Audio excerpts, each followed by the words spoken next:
What up, friends? Welcome. Long time no see. We're streaming again. Nice. I'm happy about this. All right. So, here's the deal. All right. I'm not going to be here for too long tonight because it's already 11 o'clock. I got stuff to do tomorrow. All right. Like work, make money, do all sorts of fun things. I'm still recovering from a very long sinus infection, which is just about done. I've got a ton of mail to do, which I've got some of it done right here, but I got a lot to do. I've been busy. You guys haven't seen me for about, 3 months. I've been doing things besides, fixing issues with the websites. I've been, dealing with this market, this insane card market that we've had. And that's what's going to be the subject of tonight's lovely, lovely stream that I so willingly have put together for you guys. And the reason why I'm going to be putting this together tonight is not because, I'm trying to perpetuate any rumors, any false positives, anything like that is out there in the world of the trading card game market right now. I don't want to do that because that's not what we do here on the stream in general. The reason why I'm doing this is because, well, frankly, I haven't actually seen a Market Watch video that I enjoy, nor can really follow, nor comprehend, because none of them make sense. A lot of it's just like, oh, let's go through the prices here and let's look at the prices. I see this card's up this week with absolutely zero knowledge as to why that thing has happened, what the trend is for it happening, or what the future of the market is going to be. There's zero portfolio management, zero explanation of how to keep this from happening if it can even be done, which we're going to talk a little bit about that. And any real kind of platform for continuation of saying, okay, we're going to keep doing this, day after day, week after week, whatever you guys want to hear about it. But new phone, who dis? What up, Dirt City Jim? That's Corey Porter, everybody.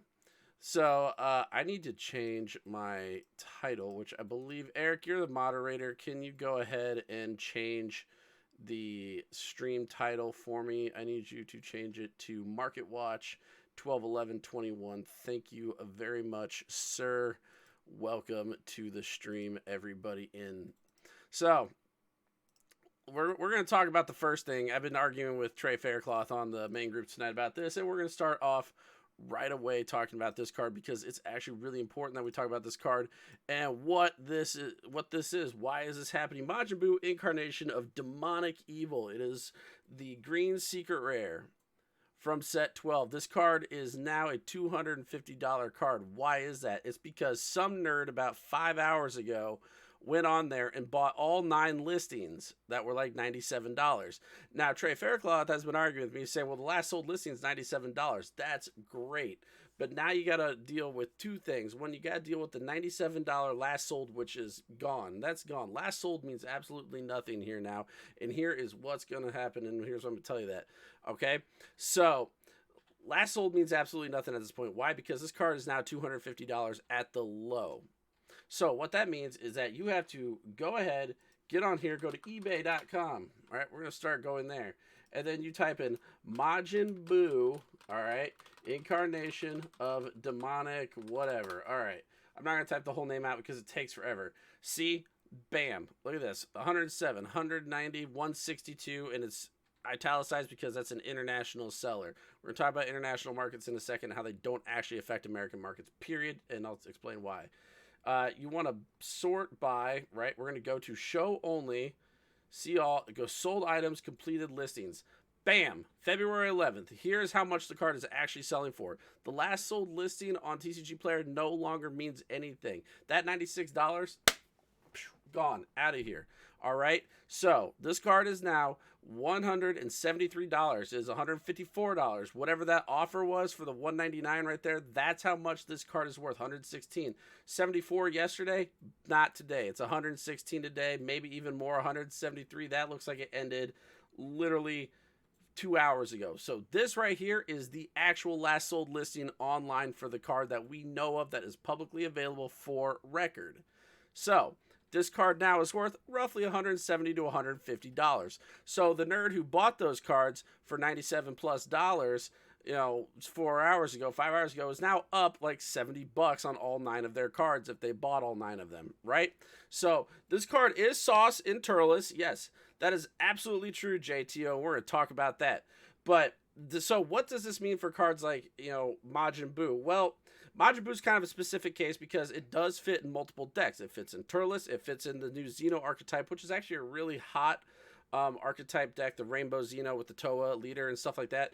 So that's why you're seeing this card get played. Also, it's the Majin Buu Janemba type archetype, which seems to be a really popular version of card characters right now since it's unique and the artwork is just sick on it. So that's the draw. Those are the draws you get for the market. So you have to look at, well, let's take the converse of this, right? Let's look at a card that we know is widely available. And we're going to see, Son Goku and Oob, Seeds of the Future. So, yes, we know this card is very good. We know this card is playable. But why is this card only $35? That's because WMAT, World Martial Arts Tournament, the second theme booster set, flooded the market. All right? The odds of this card climbing higher than it is right now, I mean, even if I was to go buy all these listings right now, right? So 9, that's 13, 14 times, what was that? 14 times 40. That's not a lot of money. I could actually probably buy all these listings right now with ease. It would not be, it's like $500-$600. All right. So I could probably do that right now and buy this card out, and then boom, the card's worth whatever. Would it be worth it for me? No, because my return's gonna be 0 on that. Because the card's not playable right now, is a collector's item, and that's why it's $30. But B, it's also because of market saturation. All right. So the market saturation means that we know that as a player base, even new players coming in know this because people educate them on it, and they're nice enough to do that. We know that this card's going to be like a $30 to $50 card probably permanently because of the market saturation, because of how much World Martial Arts Tournament was out there and how much stores actually bought. Not only that, after the Power Booster stuff came out, they were forced to buy even more from their distributors. And so it saturated it even more.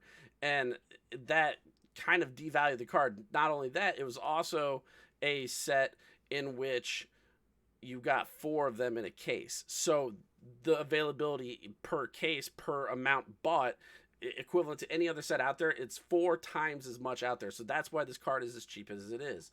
Same thing, we're going to go look at Frieza's Army Reborn. That's the same exact thing, right? Now, is it Frieza Army Reborn or is it Frieza's Army? It's Frieza Army Reborn. All right. So Frieza Army Reborn, $50. Now, it's the same type of situation. You've still got 50, 60, 62, 63, but they're in mass quantity. And the very last one is some Nerd Prophecy collectible selling for $120. Same type of situation. Now, the market saturation's a little bit higher on this one because you still got 4 a case and you still had a lot of it out there when Clash of Fates got released. But it was a single print run of the set for a theme set, and it was the most popular of the theme sets. Because you got to remember, yes, Tournament of Power, Theme Booster 1, has the Awakened Power in it. That card's an exorbitant amount of money right now. I think the last sold listing on eBay for a full auction that completed was like $2,700 raw. That's ridiculous. All right. So if you have that card and you want some fast cash, dump it on eBay right now. You'll get $2,700, probably between $22 and $25 if you're lucky. But like, that's what's actually happening right now, and we're gonna explain why that card's expensive in a minute. But this card is a little bit more pricey than Oob, even though you still got 4 a case, even though the print run was still probably about the same because theme boosters were still kind of hot. All right. But the reason why this one is more popular is A, it's actually playable. It's a red card, which is even better. And B, it's got Frieza. It's like one of the most popular characters in the show next to Vegeta and Goku. All right. So, and Piccolo, I guess. But that being the case, that's what's allowing it to hold its value. But because of its saturation that you got 4 per case, there's a bunch of it open. There's a lot of it out there. That's why people are like, hey, I'm going to hoard sealed product. Look at these Clash of Fates box. You're still not going to get more than like 100 to 150 per box of Clash of Fates just because it's a popular set, but it's not that popular. That could change, though, with the exorbitant prices on the Final Showdown cards. I think Frieza's at like 80 right now, and Son Goku's at 80. So we'll talk about those in a bit too. But I want to get back to the Majin Buu incarnation of Demonic Evil. So cards like this, right? We're gonna pull up all the secret rares in TCGplayer.com, and we're gonna kind of see, can we find a trend here, right? So this is what the people who are looking at these cards right now are saying. Okay, how do I make money off of this? What do I watch for? How do I profit, etc., etc. Um, Best advice on that one is if you don't have the money to buy the secret rares as any value that they are right now, don't do it because you're just going to end up losing money in the long run. I had this discussion with a bunch of people the other day at the shop because our locals are still firing off here. We actually get pretty good turnout. We have about on average like 14 to 16 players every week, so it's not bad. Um, but the issue that we have right now is there's three things that are involved with the price spikes, right? And a lot of people like to say, well, it's because the Pokemon collectors came over here and they're ruining our game, blah blah blah. Not really. I would like to think that is the truth to an extent, but it's not. It's card collectors in general, and card collectors in general are global. They don't play games. They don't. They are only in it for stocks, right? Cards are essentially a stock market. They've always been that way. You there's people that actually write economic doctorate dissertations on market, properties and like how they actually, rise and fall, trough, all that stuff. And they have there's a full economy behind how cards works because you can play cards like a stock market. It's not like if you're good at playing the card market, you're good at playing the stock market. It's not that hard. You just have to know how to recognize stuff. And so what happened is you had, idiot celebrities like Logan Paul, right? Logan Paul is actually probably where this started from. He's like, oh, look at me. I went and bought a $200,000 card. I'm a cool collector now. It's not how that works. All right. He bought a $200,000 card to, get it, I guess. I don't know what his whole purpose behind it. Probably just to buy it to get, views on that because he was getting, flack from, challenging Money Mayweather, which he's going to get knocked out real quick from that. Maybe he just wanted to get it before he died in the ring. I don't know. But point being is that he bought that, and then what that did is that created a surge of value out there because now you have people who are like, well, I can make money doing this because they are bored at home. One, because of COVID, there's nothing going on right now. You can't really go anywhere. Everything it's cold. It's the middle of winter. A lot of places are locked down. Or a lot of places are closed. Businesses are out. Nobody really wants to eat in restaurants, to go to shopping malls. Like it's a hazard. COVID's a thing right now. It's not cleaned up yet. Yeah, people are bored at home. They got to do something. So then you get the stimulus checks. So now you got bored people at home who, may or may not actually need the money. I know damn well I did not need my stimulus check. I could have probably been fine without it.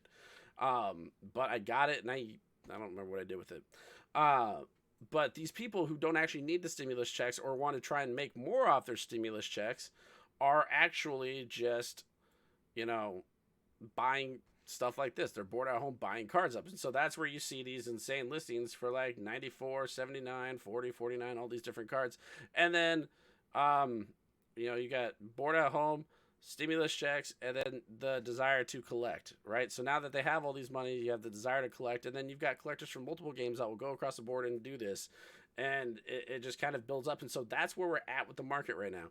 And the thing that's the issue with this is that once this clears up, once COVID clears up, or is not really cleared up, it's probably here to stay. But once it is manageable, once people are able to go back out in public again and actually do things and have fun with life, and we're able to have in-person events again, what's going to happen is that the bubble, this nice little bubble that we're all sitting on is going to pop. Because now everything's going to be in person again. The market's going to restabilize. And we're essentially, it's going to be almost like a crash, right? So that's where you got to really look out on this. If you are a collector, people who are collecting have already prepared for that because collectors know two things. One, they know that the value as it is now is probably not going to last for a while until the game dies. Two, they are always prepared for a crash. That's why they get stuff slabbed. That because they're always going to have more money than what they actually paid for it, guaranteed. So, those are just two things to look out for. So these 90s, 79s, 40s, 49s, yeah, they will probably last in some aspects, and I'm going to explain why. The cards that will last are the cards like Godbreak, Son Goku, Brawly Rampaging, Horror, Lightning Fast. Pretty much everything set 1 to 3 is going to last. The damage that has been done with those cards is done, right? So if we actually go and we pull those up, let's start with Galactic Battle was our first set. So let's pull up Galactic Battle, right? These are the lowest listings you have. The Golden Frieza maybe might be a little high, but the damage here is done with these cards. Why? Because this is the oldest set in the game. We do not have any more of this set. We're not getting any more of this set, period. All right. So there's a very finite number of these cards on the market, even more so than there are now. We're probably done with these cards. It will not surprise me that even after this bubble pops, these card values stay the same, right? So if you have these cards, if you are sitting on any 4 of these cards and you really want to make a quick buck off of them, you don't care about their collectability, do not sell them on TCG Player, all right? Because we don't have the maturity level in this game. And I say this with all the grace and love in the world, because I do appreciate the players in this community. I truly do. But we have another issue, is that we have to get over the hump of, being man children. And we don't have the maturity level in this game to understand that collector value exists in a card game even after only being out for 4 years. Why? Because the art on these cards is freaking sick. That's why. They also picked 4 very popular characters: Hit, Frieza, Broly, and Goku. One, which is like the basic namesake of the game. One is his arch rival, who is like one of the most timeless villains and most popular villains of the show to date, with, I'm sorry, but the sickest freaking artwork in the game ever. I have not found an SPR. Scott Dashy, I know who you are. You're the genre. Yeah, I'll talk about that a little bit here. But yeah, Golden Frieza, I have not found another artwork in the game that I love more than this SPR. It is a beautiful artwork, and I can see why it's $170.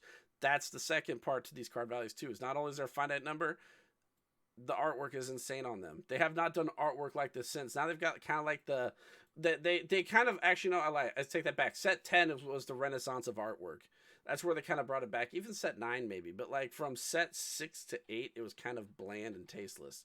So when set 9, 10, 11, 12 have rolled around, the artwork is far better for SPRs, but they do not match set 1. Set 1's artwork is phenomenal for these cards. So they're very old. The artwork is great. That's where you get these values from, and that's these values are probably going to stay that way. So if you were, a person who wants to make a quick buck off the cards, fine, do it, go for it. Go online, put them on eBay, and sell them. Mind you, eBay is probably going to gouge you for fees, but you could probably get very close to the values on these. Even then, over time they're just going to rise. So maybe sit on them for a while. You're fine, Eric. I can do it. So then we're going to move on to Union Force, right? Same thing here. Union Force, you don't have as high of listings. And, actually you got about the same amount of listings, except for the Metacooler. Metacooler was a really low valued card in general, just because it's not a very popular character. The archetype didn't do much to playability. So in this, you're looking more for playability, but also, again, artwork. Zamasu, Infinite Force Zamasu is sick artwork. Cell's a very popular character with very sick artwork. It surprises me that Cell's actually not worth more, but again, these are finite numbers. The set's very old. They're very hard to come by. Probably done. Now, we go finally to Crossworlds. It hasn't hit it yet because you still got 33, 15, and 23. Honestly, you're probably safe buying these cards. I'm not lying to you. Right? I mean, even at lightly played, you're probably still safe buying these cards. That's the other thing, too. You got to make sure you're checking the lightly played versus near mint prices. If you miss that, then you might miss the actual value of the cards. But you're probably safe buying these. Fuse Shroud and Mystery, this card should definitely be worth more money. But there's a lot of listings of it right now. If someone came through and cleared this right now, it would be, it'd be all you have to do is just buy up to like the $20, $30 cards. And that's the thing, is you could do that safely here, right? So that's how you play this game. You want to make the quick dollar off this. You want to kind of manipulate the market a little bit. Look at the difference between the third and the fourth card, right? So you've got basically a $5 difference.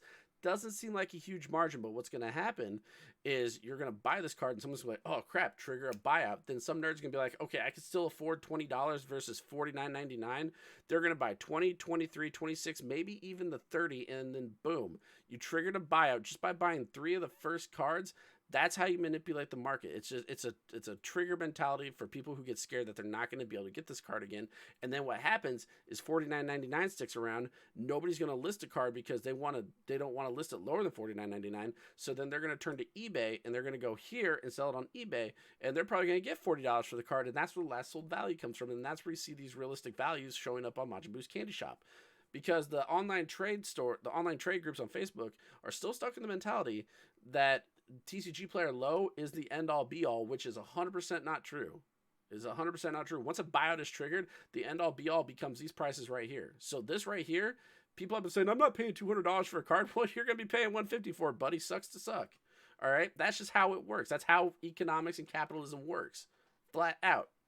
So in the recent community survey, there's a mention of voting for a set reprint. Do not be surprised to see a limited print run of the popular sets 7, 9, and TOP. That is correct, Kent. That they are now. That's another thing you got to look out for too. Is so far I have not seen anything about a print run being official. But Pokemon is currently doing that. They did it with Hidden Fates. They did it with Champion's Path, and they're probably going to do it right after Shining Fates is released here, which is the next big set that's got the black Charizard VMAX secret rare in it. So if DBS follows suit, yes, they will do a limited print run. So let's talk about the effects of a limited print run. The effects of a limited print run are pretty straightforward. It's going to be a regionally based, distributed, very small quantity that will be released only to hobby stores. They will not release it to any major box stores because I don't actually think Target. So Target probably won't get any of the limited print run just because they want local game stores to get that. Will it drive down the value? Temporarily, yes. But depending on how much they print, it could also, be a good thing. It's good to do that so you let, accessibility come to players. It would not surprise me if they waited to do a print run until after competitive season starts up again. Then that's the best time to do a limited print run because then the competitive players can be like, all right, now I can get my hands on what I need right away. So it's probably going to happen. I don't see it happening anytime soon, right? So we've seen Majin Buu Demonic Incarnation getting bought out here. Again, that's great. Now people are mad because it's a very recent card. I understand that's a very recent card. I'm sorry that it got bought out. I cannot help you that it got bought out. It's not my fault, I promise. So what are we looking at now? We're going to pull up the secret rares. I don't want to look at the super special rares because I'm going to talk about those very last on our little Mad Money portfolio management special here. By the way, if you guys have any questions about managing cards, what you need to do with your cards, how should you get more cards, the fastest way to make money, ask your questions in here. I've been doing this for a long time. I'm very good at making money on this card games or card games in general, and I'm very sound at giving advice to it. I'm not going to say that my advice is always guaranteed, but it will definitely point you in the right direction to at least get you to what you want. All right, so we have secret rares pulled up here. I'm pulling special rares out. So we see the Vegito listings at $500 a pop. The Hatchie, I want to see mark. Well, we don't want to start by market price. So again, these cards $2,300, $2,300, $800 for the Brawly. Let's talk about why Brawly's expensive. Because set 6 was super limited. You're not going to get that card. Why is this card $440? Well, because Cell was $440 because it's one of the most playable green and yellow cards in the game. It's super versatile. It's super generic. It can be played in any green or yellow deck minus Turles effectively. And it's always going to have a high value. So if you're able to pick up a Cell for if someone says, I'll sell you a Cell for $250, snap, grab that card and then sit on that card. All right. You sit on it and you wait because this card not going anywhere anytime soon. I rotate decks all the time, times trading, and I lost my job. Yeah, right? So, that happens. Why is Brawly the Great Destroyer right now? So, let's talk about why this card's expensive. Because Brawly's hot. All right? Brawly's hot. It's a generic red card. The trick to looking for trends is a card generic? Can it be played? And what decks is it played in right now? So, that's why you're seeing Cell, Baby Hatch, Supreme Kai of Time, Brawly, Gogeta even, and then, I'm surprised Black Smoke Dragon's up there a little bit more, but I'll explain why I think that's happening in a little bit as well. So, These five that I just pointed out, those are the types of cards that they're probably not going to go down for a while. Even after the bubble pops, they'll still probably max out at, the low 200s, low 300s. They're just generically good cards. Supreme Kai Time is played everywhere right now. People are trying to say that it's better than Baby Hachiyak. They're wrong. They're 100% wrong.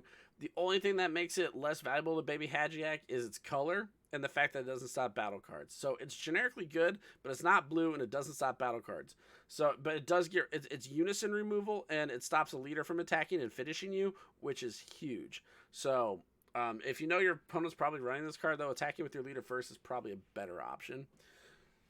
Just pointing that out there. So then we look at, we've already talked about the availability part of Ultimate Agent of Destruction, Brawly. Now, if people are now everybody keeps crapping on the Battle Evolution boosters coming out here in the next month. Like, oh, a lot of these cards aren't great, blah, blah, blah. Okay, well, that's fine. But it is good if people stop crapping on the set release and you pay attention to what's being released. Then you'll see, oh, there's Android stuff. Oh, man, I should have paid attention to that and probably hoarded my SS4 Vegeta Pika Primitive Powers before they went up to $225 or $275. There you go. Right? So, cards nuts. And then there's a theory, right, that multicolor might come back. Because we're seeing blue-green come back, there is a chance that red-green can come back. Now, here's what I'm going to tell you. All right, I'm going to tell you this, and this is not something that I recommend unless you have the money to do it. Buying some SS3 Raditz based on what we see coming out of Battle Evolution in the next couple weeks, buying SS3 Scramble at 80 or 90 might not be a terrible idea. Might not be a bad idea. 32 straight months, Coop. How the hell? Thank you, Coop. I appreciate it. So $80 or $90 might not be a bad buy for this. 100. Kind of push it 150, yeah, but with what we haven't seen come out yet, if there is red green, and we know there's potential for red green to happen, why? Because we saw Return of the King come out in set 12. They've been doing this habit with the last 3 sets. If people have paid attention, they are flashing preemptive images of what is happening. Premonitions. We're having premonitions of what is happening in the next few sets based on what's getting released via promos, via what's getting released via some kind of special starter deck or extra expansion set. They have been telling us, and nobody's paying attention, and only the people who have been paying very close attention, instead of complaining about the product getting released, know what's happening, and that's where they're making their money. So another tip for portfolio management: stop complaining about the product that's getting released. Stop complaining about the duration in which it's getting released. Why? Because 2 things are happening right now, and this is another reason why the card market has gone up, and I know this is a fact, and you cannot dispute me on this, and I'm not wrong, all right? I don't like to talk in absolutes about this, but I know I'm not wrong about it, okay? The game would not be as hard to get a hold of in certain sets if players did not abandon their local game stores during the coronavirus. Now, I understand that some people have lost their jobs, and I understand that money is kind of tough to come by. That's an exception. But for the majority of this community, it does not seem that that has been the problem, all right? The thing that I have seen people complain about the most is that, oh, stuff is getting released too fast. Oh, there's too many cards. The same thing they've been complaining, sorry, my foot itches. The same thing they've been complaining about for 3 freaking years, okay? Stuff is not being released too fast, all right? Stuff is being released just fine. The quality of the product is actually quite nice, all right? If you have played, like, so many people started playing in Unison Warrior and all the way up until now, and they have said it's like the most fantastic experience they've ever had. Why? Because the sets are designed brilliantly. They're just really well designed sets. The artwork is great. The cards are great. If you play in the actual championship events at your stores, just interacting with like set Unison Warrior only decks is an incredibly fun experience. So I highly recommend you go to those. But the issue is that players have decided to abandon their local game stores. So what has that done? That has caused disinterest in the game, and it has created a false prerogative throughout the game. It has basically said that, oh, well, there's not a lot of it out there because these sets weren't very popular and nobody wanted to buy it. No, Wrong. Nobody bought it because people are just like, I'm not going to go to my game store because these sets aren't apparently worth it, because all people do is listen to the vocal minority. They only listen to the vocal minority, and when you listen to the vocal minority, you get bad information. While I understand that the most popular players out there, and this is not bashing on anybody, okay? All right, we've had this discussion 1,000 times, so do not misconstrue anything that I'm about to say, all right? I'm telling you all right now, do not do it. Tier 0 TCG, I'm going to address that too. All right, 100% we're going to address that. I think it's Brian Brown. Do not misconstrue anything I'm about to say, because we've had this discussion several times. There is a difference between competitive players, casual players, and collectors, okay?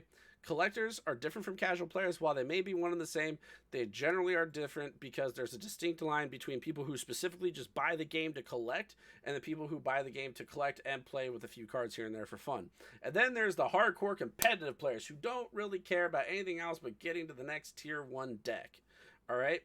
And so that's the vocal minority that people have listened to, because they say, oh, this doesn't impact anything in the meta, therefore it's no good for us, and we probably shouldn't care about it, which is wrong. People need to be caring about the release of product and getting the product, because A, this is what's going to happen. The art of super rares, the art of SPRs and secret rares alone is going to be enough to stabilize long run collectability in this card game. It just is. That's a fact, and it's not going to change. All right. 2, the more product that we're able to, like, even just by going to your local game store and saying, hey, make sure you buy enough of this product so that we have prize support until the next set release. As long as you go and you support that, they have boxes to sell, they get stuff in, they get their tournament kits in, we're going to talk about tournament kits too, because I got a bone to pick with a bunch of people. You're going to, as long as there's support and people, their local game stores know that the product is going to be ordered, the product gets ordered. Therefore, there's going to be more product out on the market, even if nobody necessarily buys it. Just as long as the product is out there, when stuff like this happens, that is an insurance policy for the community saying, hey, we know that every game store out there has at least 2 or 3 cases of this stuff out there. There's no way on God's green earth I'm going to pay $200 for a card that was just released a month ago, when I know damn well that there is 4 cases of it sitting at my game store, and that's going to be a thought nationwide. So because people chose to abandon their game stores, period, not even even before coronavirus it was happening, but when people chose to abandon their game stores, not help their community organizers, say, hey, we should make sure we have at least this much product in, and then didn't tell their distributors how much to pre-order, that's what happened. All right, people always want to say, oh, Bandai messed up the shipping and blah, blah, blah. Yes, there have been some instances of where, like, weather, disease, some other things have maybe messed with shipping and stuff has got lost or has gotten destroyed or something. That sometimes happens. But companies have insurance policies for that. Companies will recreate a print run. Companies will reship out orders. That's not something that is not able to be covered. The real reason behind everything being like it is because there's no insurance policy for the community.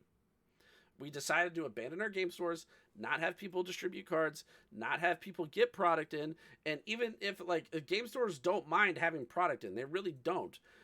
As long it will sell over time. There are people like Scott Dashy who will go into a store and say, hey, you got a bunch of this really low valued product right now? Good. I'm a collector. I've seen what happens 20 years later after a game, surges. I can afford to buy this. I'm going to go ahead and buy all this product. Exactly. Random X and Pokemon collectors are moving into DBS as well. And that's also a fact that Pokemon collectors love to collect sealed product. So again, you'll have these products that will eventually sell. They won't sell right away, but they will sell. And they have an insurance policy. If every store in the country had this mentality from their players to say, hey, make sure we have at least 4 or 5 cases of this on hand, so that we know our store is not super huge. We have 16 players. We'll probably go through it from a period of time, or over a period of time, but at least we'll have it. It's an insurance policy nationwide that everybody knows that, oh, we know it's out there. That's fine. So the cards will stay cheaper. So what I'm telling you for portfolio management, for the players who want to keep the cards low, the current valued cards low, Go back to your local game stores. Tell them to make sure that when set 13, 14, 15, make sure you're ordering multiple cases. Get the max quantity possible to keep the game in circulation, because that's the insurance policy for our community's future to maintain a stable market. We have no market stability right now because guess what? You can't buy the product anywhere because it wasn't printed anymore, because nobody wanted to freaking buy it because everybody abandoned their game stores. Therefore, the market surged. Collectors swept in, took advantage of that, and they knew what was happening because they know the mentality of our players because they are smart, and they bought us out. Do you get it yet? Welcome to capitalism, everybody. I'm glad we're having this talk. All right. So let's talk about the next problem. Tournament promos. Report people who are selling tournament kits. I know everybody wants to, pat their buddies on the back for, oh yeah, thanks for releasing the really expensive tournament promos. That's a problem. That's why we have so few tournament kits out there, because it used to be that you could just have a distributor have tournament kits and they could just say, oh, you need to order a tournament kit. That's cool. I got like 8 for you. How many do you need? And that's why old tournament promos were so cheap. But then Bandai caught on to some players who were taking advantage of that and actually just buying the tournament kits as a fake distributor or fake store, and then buying them out from their distributors and then selling them on the market. That's how that happened. So guess what? Because of that, because we didn't, protect ourselves as a community and band together and actually rat people out like we're supposed to, we're being punished for it. All right? That could change if we punish the people who have caused us to receive this punishment. I can't explain that any more than it is, and I'm not going to try and explain why tournament cards won't go down. You want tournament cards to go down, then you need to support your local game stores and make sure that they are ordering them so that we know there's a lot of them out on the market. A lot of this comes from just showing up to local tournaments and participating and stopping the complaining process. Like, that's like the main thing. That's how the money situation works here. All right. You want cards to be cheaper? Great. We can't help you make cards cheaper. There's not a boycott alive. There's not a protest around that's going to happen. There's not even a limited reprint run that's going to help make any of these cards cheaper. Banding together as a community, participating in tournaments, supporting our local game stores, opening product, and making sure it's readily available in mass quantities for years to come is the insurance policy that guarantees that a market surge like this doesn't continuously happen. Plain and simple. All right. Secondly, participating in tournaments, making sure the tournament packs exist, reporting people who like to sell multiple tournament kits online, because you can clear as day tell that they just opened a kit, put it out online, and sold it. It's not hard to prove that someone got that from a game store. I know there are people who go to tournaments and buy a ton of cards from people. That's different. But when I see like 5 of the same tournament winner promo there, and then 8 of each card, I'm like, wow, you opened a bunch of kits. You are actually scum. All right? So you want to fix that problem? Start emailing Bandai, send them screenshots, send them pictures, report these people, get their ability to buy product and distribution taken away and given to a store that actually can use it. If that happens, we might get our rights to have mass tournament kits at distributors again, and everything will be well. It just works out way better that way. Would this apply to those that sell on eBay? Yes. Oh, wait, are you talking okay, let me backtrack on that just a little bit. I think yeah. So, Brandel, you got a point there. Okay, so there is a point to where eventually I don't think it matters, right? Like, if I saw somebody right now selling like a set 8 tournament kit online for like $60, like, they could have just had it from a store. Like, I know stores who just said, oh, we have this extra tournament kit. Here's a cool prize for you. Sure, whatever. It's 4 sets out. Who really cares? I'm talking this should only apply to the current, most recent 3 sets. If you see, like, a set 10 or 11, 12 kit being put on eBay, like, and it's only been out for, like, less than 6 months, odds are someone didn't do what they were supposed to do with their tournament kit. That's an actual problem. They should probably have a talking to. All right. Like, that's why these cards are so jacked up, because these people are hoarding these kits in mass, selling them at mass quantity, and then only the people who actually can afford them are buying them up, and it just doesn't make it possible for anybody else to get them, because they used to be so easy to get. Now we're getting punished for that reason. So you guys want to fix that problem? Crack down on it. And I hope to God the moderators of the groups are actually doing this. Like, that's the problem too, is the moderators of the groups are not helping this, but I'm not going to get into that argument, because that's a road we just don't need to travel down, right? So you want to play the short game, right? You want to talk about how to make money on this game. It's very simple. Buy cards, just buy cards, right? Just buy product from people. Buy singles, buy them a ton, all right? And then what you do is you find all the cards that are worth 20 cents or more, and you list them on TCG Player. Every TCG Player sale comes with a 75-cent payment fee on top of the card sale itself. So you're going to get about 98 cents per card after listing's done. At 20 cents, you're going to sell the card for 57 cents after profit. If you use an envelope, you order 500 envelopes off of that for like $20. The fees are minimal. You'll make about 5 cents per card at 20 cents, right? It's not a huge gain. The effort's kind of meh, but you're going to gain profit over time. But then once you start selling cards out like 70, 80 cents, $1, play the low game. People think you have to buy all these high cards and sell them at high values to make, a ton of product. I pull like, I don't do like the same amount of quantities like people like Rishi and Eden do, but I definitely pull like, a grand a week just selling bulk crap online to people who want it. Why? Because there's collectors, there's casual players. People just want stuff. You want to make it happen, put that stuff out there. There's a ton of it to go around, and people will just keep buying it until it's gone. Mainly foil rares, and good rares from old sets, supers, stuff like that. And then you want to make real money. Don't sell high dollar stuff on sites like this. Unless you have like a ton of it and you need to move it fast, because you're gonna get eaten by the fees. I'm just gonna tell you that. If you don't care about getting eaten by fees, you want a nice, secure, safe transaction, go for it. But I mean, like, selling your high dollar stuff on stuff like Majin Boo's Candy Shop, TCG Auction House, maybe not Auction House, because they have like a constitution of rules that's really annoying to get around.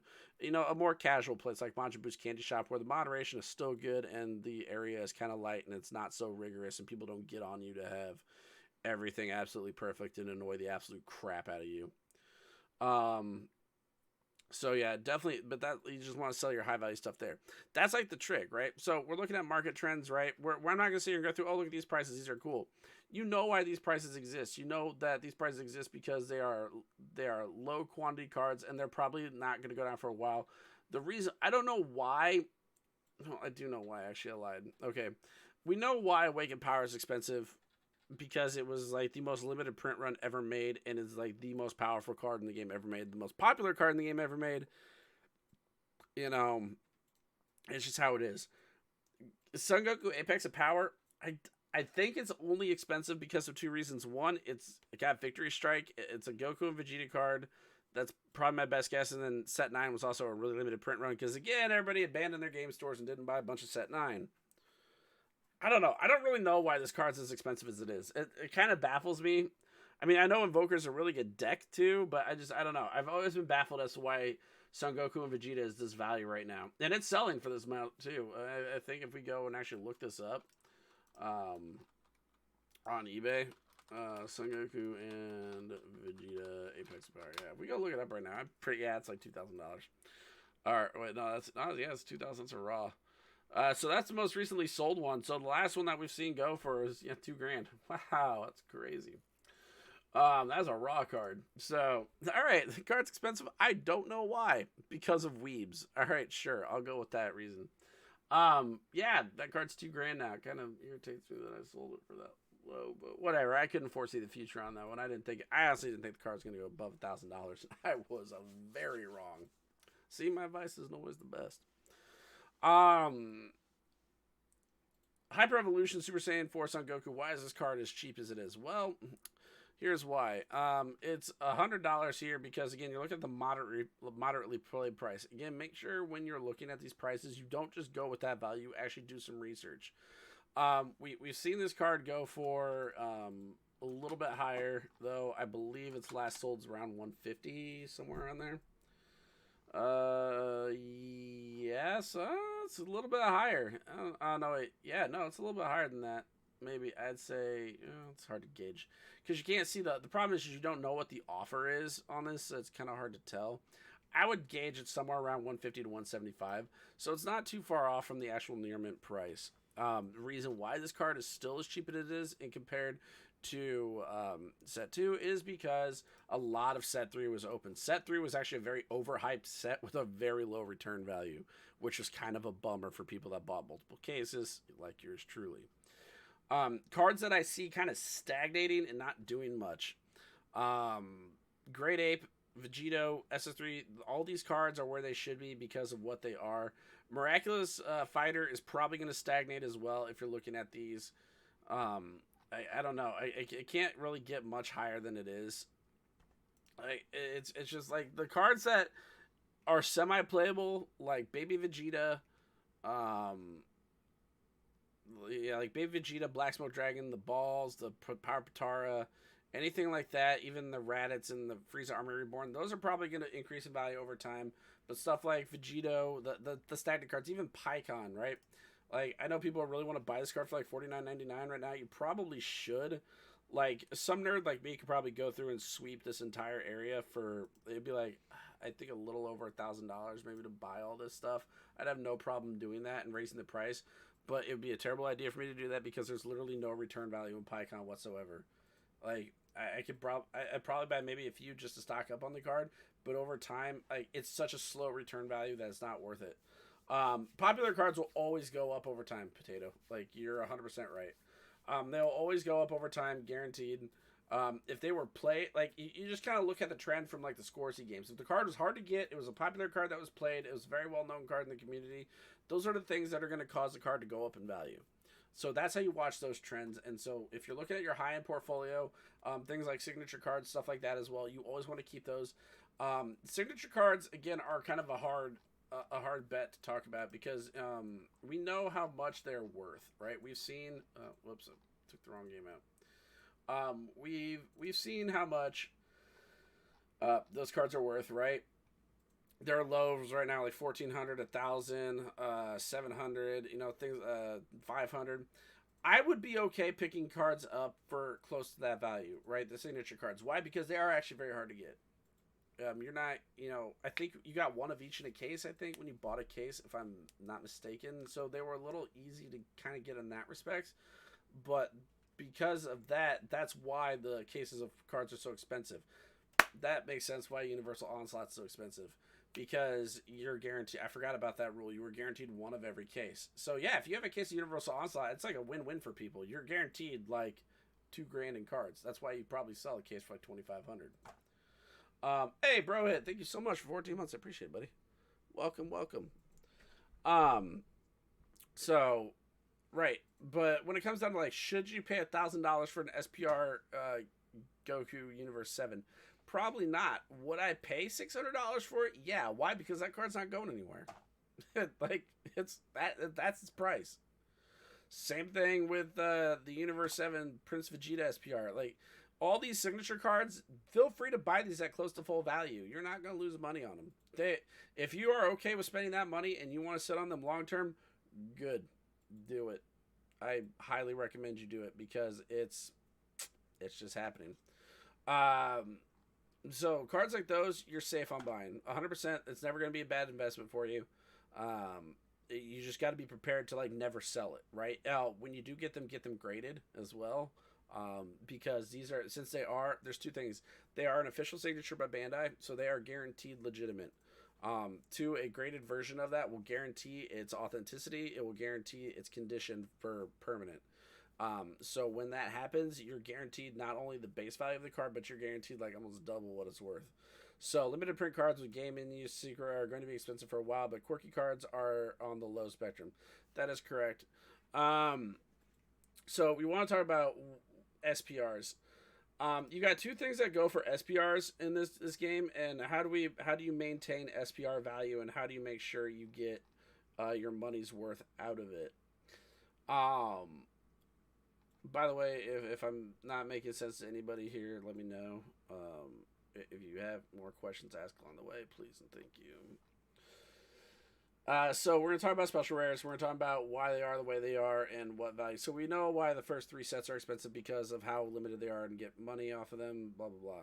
But what about other sets like the current sets up to Miraculous Revival?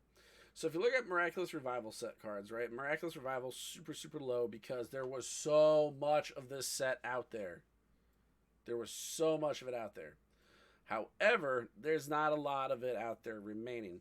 So if you want, like, I love the SPRs in this set. Like, if you wanted to actually just say, hey, I need to have, a good SPR collection, honestly, I might. I'm really tempted to just go through and buy like a whole ass play set of every single one of these cards just to have them, like, because these cards are dope. SPRs after like basically while you're collecting cards, right? You want to look at how to collect cards. When a set releases, the second you see an SPR that's like less than $3, just start buying that card up. Doesn't matter if it's good or bad. Just start buying it up. Wait, Corey, I'll buy that from you. Um, but yeah, if you yeah, it has dropped in price by about $10. A lot of them have dropped in price. Just because there's a lot of them out there. Again, also quirky cards as well. But cards like these, they used to be super cheap. Like Black Mass Sand for the longest time was like $3. If you see cheap SPRs out there, don't stop. Like, don't ever hesitate to buy them. It's never going to be a bad deal for you. Because at the minimum, the cards are probably going to balance out to about 10, 15, $20. But over time, SPRs are going to be worth way more. Just because they are a super limited print run. Because for every SPR, for every like 4 versions of a super rare in a case, you got like 1 SPR, maybe not even that. It was like every 8 versions. So the quantity of them out there is not very high. The artwork is extremely good on them. It's very high quality artwork, and you're just like over time it's just gonna be collector's thing for you. So yeah, you see sub $3 like market value stuff on things, you'll buy that. So we're gonna show an example of that. You go to Vicious Rejuvenation, right? This is the set that was just released. You want to have cards for long term, right? It's not a very good quirky card, but like Ginyu, New Transformation SPR. That card was like 69 cents the other day. It's already $1. Like, it's already doubled its value. Buy these sub $3 cards, right? Just start buying them up in mass quantity because they're out there. You can get a hold of them, and then over time they're just going to value up. You may or may not use them. They may or may not be quirky, but eventually the short term they're gonna jump a little bit. You can at least flip and get your money back and then some. They won't be a huge value. Maybe keep a few for collector's purposes. We go back even another set and go to Vermilion Bloodline and check those SPRs. These a little bit more expensive. You still have a shot with things like Dark Brawly, the SS4 Vegeta, the all these other Unisons and Garlic Jr. stuff like that. Even the SS4 Bardock Combat Instincts. Why? The artwork on this one, like the Vegeta and the Bardock, is just sick. But you have these crazy cool artworks right here as well. And the reason why these are expensive is because it's a Goku, Vegeta, and a Gogeta. Which leads to my final point of the night on collecting cards. If it is a Goku, a Frieza, or a Vegeta, or any fusion of said cards, or a Cell, buy it. Just buy it. Buy a lot of that card. Hold on to it because they are the namesakes of the game. They're the most powerful most popular villains, most powerful villains in the games or in the show, the most popular characters in the show. Whatever you want to argue for, the reason why you should buy those cards. And Brawly is another popular one too. Dark Brawly is an exception to that because he wasn't. But we're talking like straight up Brawly in any version of that Brawly. That's why it's going to be a thing. Popular characters. If you know the character was popular in the show and it was powerful in the game, buy it up, and then that's going to be your portfolio long run stock. So that's pretty much it for singles, right? That's the market watch. That's the trends. That's what's happening. Now you know why it's happening, what is happening, and why it's happening. You know how to prevent it. You know what to look for. People are talking about, well, buyouts are a thing. Well, you want to increase the value of the game? That's great. The game value is increased as it is. Because again, our most of these sets were so limited that they're done. right? Nobody cared enough. I blame set 6 had a poor reception because of set 5's reception, and it kind of trailed. Set 7 had more value out there because of uh, you had the signature cards, and then you also had the dual color. It was the first time.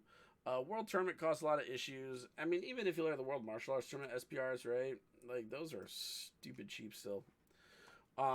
You like, even the Goku and the Vegetas being $20 and $24, you could still buy out like all these SPRs, which I'm probably gonna do here in like 5 seconds. So be prepared for that.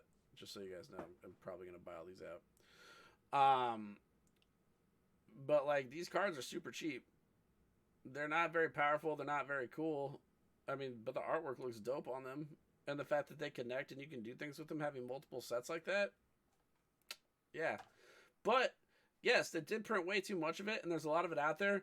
But even though they printed way too much out of it, secret rares and SPRs still low value. You'll still be able to retain your money in the long term. Just how it works. Like, the SPRs are always gonna be a thing. So don't mind selling your supers, don't mind selling your rares, and don't mind selling your foils and stuff like that. Always keep a hold of your SPRs and your secret rares. That's just how it is. There's a finite number out of them on there. They're hard enough to get. And they're just going to be worth more over time because the artwork on them is frankly just amazing, and it's just never a loss. Yeah, multiple SPRs per case, or multiple secret rares per case made it super cheap as well. Yeah, the only reason why those aren't expensive was that SS3 Goku was still legal. Yeah, no, it's definitely the print run. There's just a ton of it released. It got overhyped, so I don't remember why it got overhyped, but it got overhyped in general. So finally, we're talking a little bit about sealed product. Sealed product, just be careful with sealed product. If you like, the way to read trends on sealed product is if you go through and pick up. What are you pointing me to, Corey? Well, World Martial Arts Tournament booster box. Yeah, pretty much. You can get like 1 10 available for $40. Hell, you used to be able to get them cheaper than that. I could have almost bought one like probably $20 a case, or 20 bucks a box, and like got a whole case. Like, you pay like $240 for a case. People just want to get rid of it. It was so low. But sealed product is a thing to look out for. So right now, boxes that you'd probably want to sit on. If you have boxes of set 6, if you have boxes of set 7, set 9, Tournament of Power, or if you have any set 1 or 2, or if you have set 11. All right, those are probably your best bets for boxes. So why do I say set 11? Because set 11 has Brawly, and it has Hachiyak, and it also has what was the other one? The Vegito Unison, but that one's not as popular. But it has Brawly and Hachiyak, right? The red and blue cards. Those cards are two very popular, two very generic cards that can be played around the table. They're very popular, so that's why you should probably set on a few boxes of set 11 if you're able to get it for cheap. Set 12, I'm a little iffy on yet. Set 10, maybe. Set 10, I would say, just because it's the start of the Unison Warrior block, so if you want to have a full block completed, that's a cool thing to do. Set 9, you should definitely sit on because it's got Apex of Power potential in there, and the reason why the reason why sealed product with expensive cards in it sells so high is because of the potential. It's like kinetic energy. It's the potential of something awesome to happen that exists. So people, I guess, buy it for the speculation. I don't know. For what it represented. Sealed's a very weird market. It's a market that I tend to stay away from. I sell sealed in the short run, so I'll let it build up, and then once I've got enough of what I wanted out of it, I'll sell it and get it. I just made like $2,000 off of a bunch of sealed product I sat on for like 4 months. So it's you have to be a really avid collector to want to collect sealed product. And that's okay if you are. I'm not bagging on anybody who is. I'm just saying you need to really understand your market and know what you're looking for. And it's really hard to tell up front. But that's why if you're able to buy boxes, like after you got what you needed from the set, it's not a bad idea to just start buying a box every 2 weeks on a payday if you're able to afford it, right? Just say, hey, I'm gonna buy this box. I'm gonna buy this box. I'm gonna buy this box. You know, and there's people that have boxes all the way.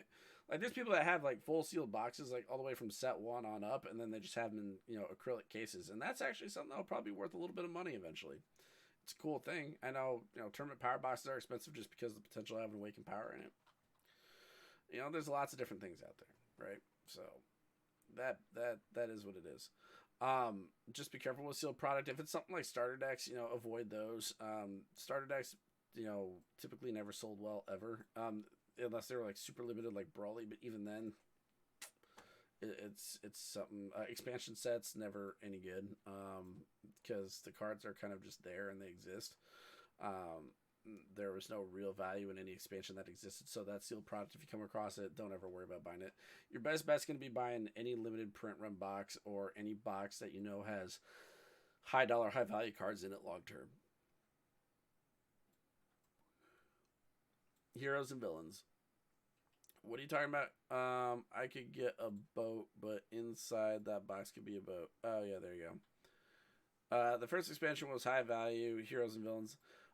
It was high value until it got power crept. So, I mean, yeah, I made a bunch of money off that. I had a bunch of it. I just sat on it, and then it got like when Time Patrol trunks went through the roof, and people were like, "Oh, I need this." I paid what, like they were market value like $18 or something when they first came out, and I had like 10 of each just laying around. Yeah, that was awesome. Yeah, availability too. Yeah, it was great. I already had my 4 of each, and then yeah, I just sold everything else, and it was like cool. But yeah, that's kind of that's how I do the short term for like that's the only time I've ever really done with the expansion. But in general, expansions are kind of a no go for me unless there's something really good in there and market availability is very thin. So far, other than the Heroes and Villains expansions, I can't think of anything else that's been targeted since that. But yeah, I mean that's it. Playmats are terrible. Don't invest in playmats.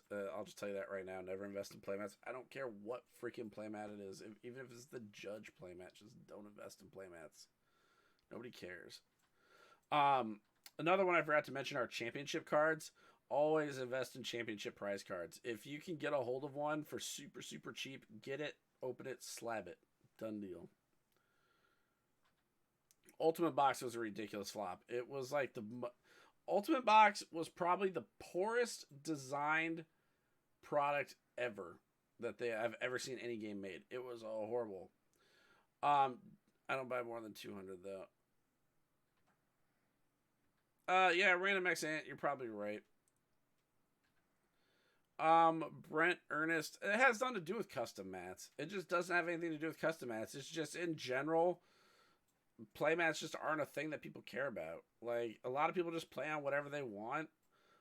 Some people don't even play with playmats. I know people that like play Magic that just like flat out don't have a playmat. They just throw a deck down on a table and say go.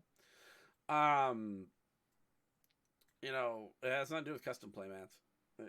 It's just playmats just suck. They're a terrible market. They're heavy. They're hard to carry around. People usually have like one, I have the same playmat I got from Kel McGuire at 2018 Nationals.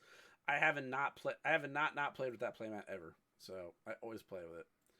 A McDonald's food tray. Yeah, I've seen. There's a guy in KC who does that. He plays with a lunch tray that he has from his high school that he stole. Yeah, the Yu-Gi-Oh McDonald's tray guy. Yeah, I love that dude. He's great. It's not a McDonald's tray. I thought it was a tray from his high school cafeteria.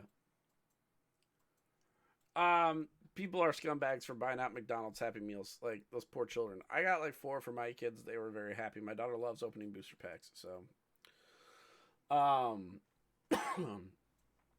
but yeah, I don't really know. I don't know what else to talk about. I kind of think this is how this is the way I like to do a market watch. It's not really a market watch. It's a market explanation, right? And that's what it is. This is what's happening right now. Does anybody have any questions about anything that we talked about tonight? I'm going to be fielding Q&As. You guys got 3 minutes to ask me questions, and then I'm done. But yeah, like that's just it is what it is. Like that's how the market is right now. That's what it's going to be. And there's a reason why it happened, and we are now being punished for that. It's it's just the rules. It's how commerce works. People want to sit. I'm gonna make a very strong suggestion. Will this go on YouTube? I can put it on YouTube, I guess. I'll upload it to YouTube if you guys want me to. I got here kind of late. Thoughts on all the SPR buyouts? So yeah. So my thoughts on the SPR buyouts is that it's gonna happen, and that's happening for a reason. It's because SPRs are sick. They have insane artwork. Look at this artwork. This artwork's amazing. Um, you know, it's happening because people just they buy things. They like to collect pretty shiny cards. Um, and the collectors market's what's keeping this game alive. Um, do I think SPR buyouts are ever going to stop? No, I don't think they're ever going to stop. They're going to be a consistent thing in the community for years to come. They're going to be the most expensive cards next to secret rares after the game is done. That's a fact. Um, it just works that way. Um, it's very healthy for game longevity. SPRs are what's really healthy for this game longevity, and the fact that this game has cool prints like this and they don't reprint them is who's doing it. Collectors buy out product they can see intentionally degrading the same people who have been doing buyouts for a long time. But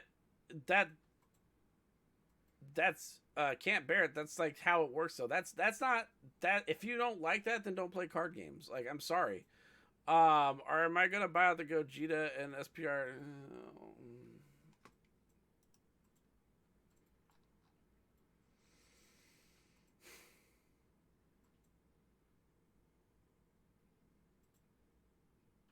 Let me do the math on it. I'll think about it.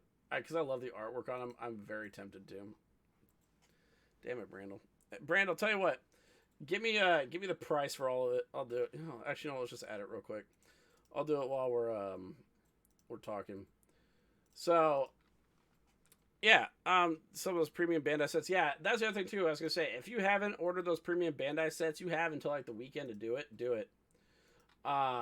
Because they're worth it. They're super limited. They're very easy like to just get a hold of and hang out with. They look cool. Like I love how cool they look. They are like the dopest looking thing out there. Um, and like over time, like just how limited they are. Yeah, it's gonna be. It's definitely something that I would look into buying. So I haven't ordered mine. I probably should.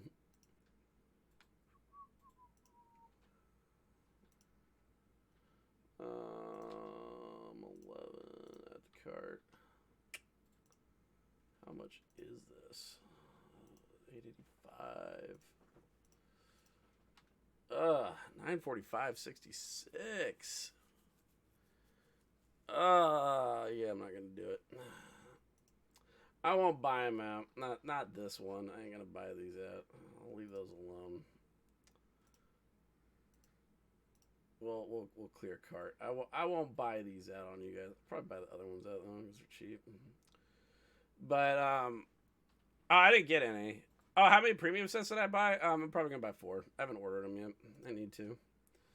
Um, but yeah, that's it. That's all I got tonight, guys. I do hope that this was informative for people. I really do. I'm glad that we had this talk. It was definitely needed. You know, again, none of this was an attack on any of the community either. I just want to make sure people are clear on that. Um, it wasn't an attack on collectors or the collectability of the game or how the game's printed or anything like that. It's just how the game is. It's what's happening right now, and this is everything that's happening is a direct response to COVID, people with money, people bored, and then the oh my god, Corey, yeah, you're right. Think of all the Happy Meals I won't be able to buy with $945 because they won't sell me more than 4 at a time. Um, you know, the game needs collectors. People hate the fact like I don't understand the people that hate the collectors so much. It's the same people that probably hate the competitive players too. But I'm gonna make some final suggestions here for people. Um, One, don't don't listen to the vocal minority. All right. I appreciate the vocal minority, the competitive players. I'm friends with a lot of the competitive players, or at least I think I'm friends with them. Most of them probably hate me, but I don't really give a crap.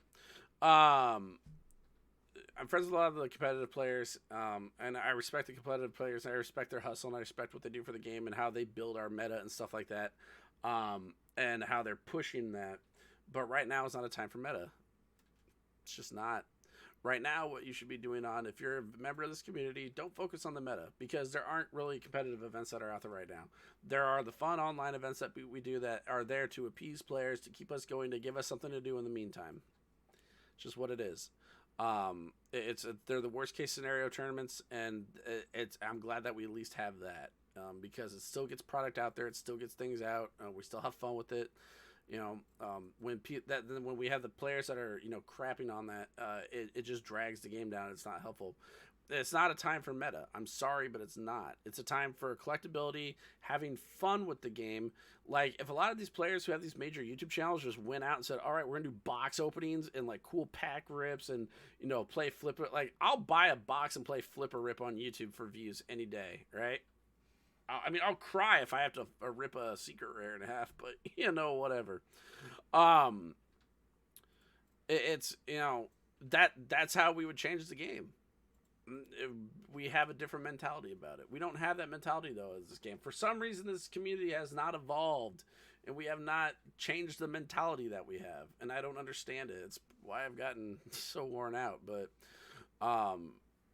it needs to change. It really does. And I encourage everybody who watched this and continues to watch this tonight to please expand this philosophy as much as you can to the rest of the community, because it needs to happen.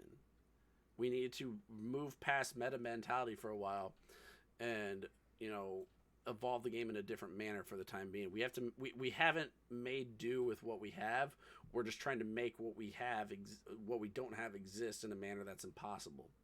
Now, I'm not saying that don't support places like PPG who are doing the online events and stuff like that. Please make sure you are supporting the stores that are doing major tournaments and fun online events and stuff like that.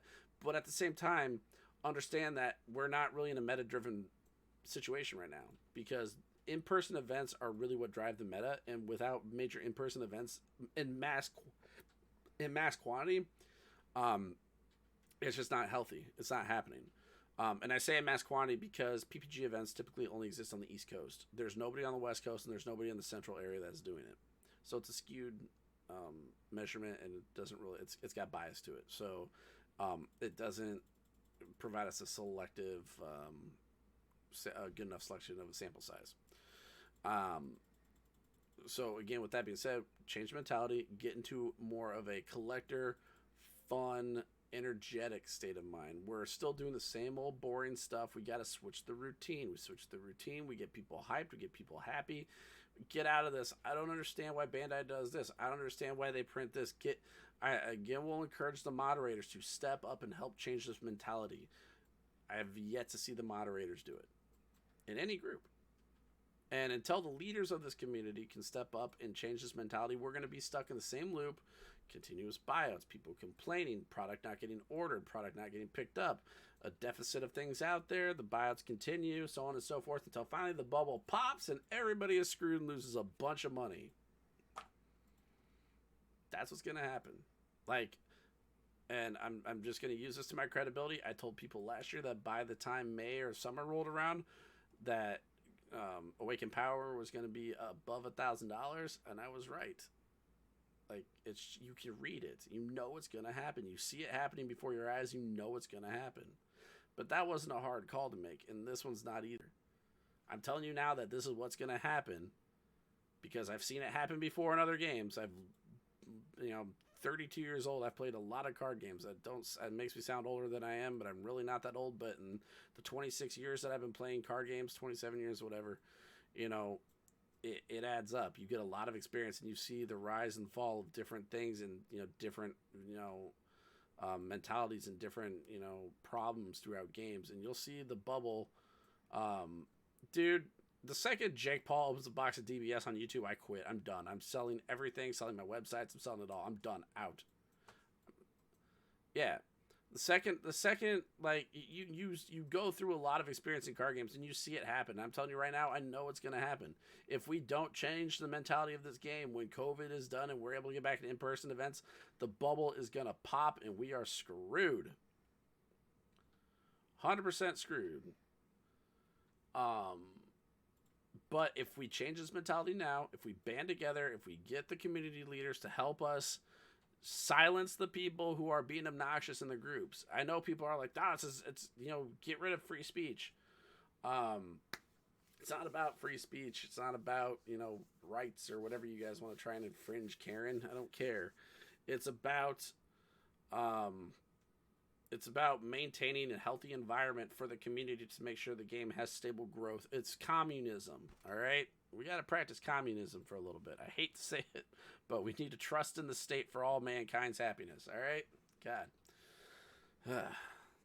Somebody play a USSR theme for me, please. But yeah, that's the best example I can give. All right. Anyway, I said in 3 more minutes, I gave you guys 20. So you're welcome. Again, I'm going to put this on YouTube. I'm going to let people watch it so you guys can see. If you guys have any questions, again, feel free to ask me. My door is always open. Keep an eye out for those with hope and turn away those who are toxic. Yes, thank you. That's a very good example, Eric. I appreciate that. But yeah, make sure we reach out to the community leaders. Talk to the people. And I think you mean Marxism, whatever it was. I didn't study that part of history very well. I guess it would be Marxism. Yeah, you're right. Well, I know you're right because you know better than I do. But anyway, but yeah, my door's always open. You guys know where to find me. Hit me up in the Facebook groups if you ever see me. If you want to message me, get my opinion on things, ask questions about, should I buy this? Should I not buy this? What should I do with my stuff? If you want to sell me things, you know where to find me as well. I'm always buying stuff, regardless of prices. So, that's a thing. I think we're going to start streaming regularly again. I don't have a set schedule for it yet, but I'm going to try to, I'll try to hit you guys up during the week. I don't really know. I'm not really into play. That's the reason why I don't stream is I'm not really into play testing right now. Maybe do more box openings on stream. If you guys like me to open product, I can just sit here and open product all day. I'll just order whatever you guys want me to order and I'll freaking open it for you. Play flip or rip with boxes. Do cool pack openings. If I open a certain card, I'll give it away. Stuff like that. We can have fun. Let's just change the stream for a while. And let's have fun with it. I don't care. You guys tell me what you want. Leave comments on the YouTube videos. You want me to go buy Happy Meals? All right, bet. I'll go buy some Happy Meals tomorrow for lunch. And I'll do a Happy Meal opening over my lunch break. How does that sound, guys? All right. I'll do Happy Meal openings on YouTube. All right, guys. We'll put this up on YouTube. You guys can also watch the podcast on here later. ASMR on the stream, just opening the packs very slowly. ASMR pack openings, we can do that. I'll just talk very low into the microphone. Say, all right, we're going to open this card here. We're going to find the very last card. Look at that. It's a super rare. Oh my God, it's so pretty. Look how pretty it is. Do that. Just do that for an hour. You guys want me to do that for an hour? All right, I can do that. All right, friends. I got to go play cat game and get my event points up. Stream, you go to each McDonald's for Happy Meals. All right, I'll do that too. We could do that. Take my shirt off, dude. I'm fat. No way. We'll change the name too. I'm not changing the name of my live stream. So I'm DBS Dex. That's my brand. ASMR storytelling. Unfortunately, Coop, I have to be PG rated. That's why I've been very good. I'm on the level with certain people now, so I have to keep that maintained. But I wanted to give you guys some healthy, good advice for the community, to help promote well-being and positivity in this trying time of absolute nothingness that people seem to just not be able to get over. But it's very good to see a lot of familiar faces on here again. I'm glad we did this tonight. Again, if you guys need anything, you know where to find me. As far as the websites go, I do know that there's been some issues with certain things. I promise you of getting a handle. I've hired 2 developers to help you with both Shenron Slayer and DBS Dex. They are getting put together very quickly. And then I am probably going to end up getting probably a market watch section on there going as well for all things. Try and do some. I'm gonna see if I can get some smart software together built so we can do price trends and guesses and algorithms and all sorts of fun stuff for you guys. That's way in the future though. But I want to get the bugs taken care of first, so you guys don't have such a slow experience on it. That being said, I am starting to slow down because I'm getting tired. I have to work in the morning, and I got a lot going on. So good to see everybody, and I will see you all whenever I release some happy news. Later, guys.